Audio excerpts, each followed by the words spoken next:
പുത്തൻ സിനിമ പ്രഖ്യാപിച്ച് വിജയ് ബാബു, ഇന്ദ്രജിത്തും സൈജു കുറുപ്പും പ്രധാന വേഷങ്ങളിലെത്തുന്ന കാലന്റെ തങ്കക്കുടം ഫസ്റ്റ് ലുക്ക് പോസ്റ്റർ പുറത്ത്.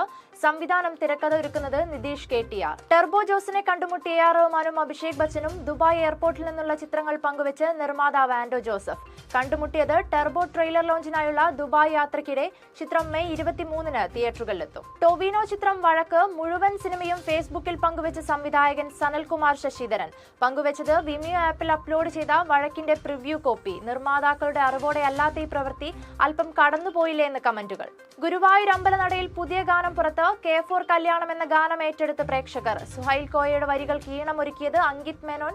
ചിത്രം തിയേറ്ററുകളിലെത്താൻ 2 ദിവസങ്ങൾ മാത്രം ബാക്കി. ഗായകൻ സന്നിധാനത്തിനെതിരെയുള്ള പരാമർശം. പ്രതികരണവുമായി ഉന്നത വിദ്യാഭ്യാസ മന്ത്രി KR ബിന്ദു. വേഷഭൂഷകൾ കൊണ്ടല്ല ഒരാളെ അളക്കേണ്ടതെന്നറിയാത്ത അല്പബുദ്ധികൾ ഇപ്പോഴും ഉണ്ടെന്നത് നാണിപ്പിക്കുന്നെന്ന് മന്ത്രി. പ്രതികരണം ഫേസ്ബുക്കിലൂടെ.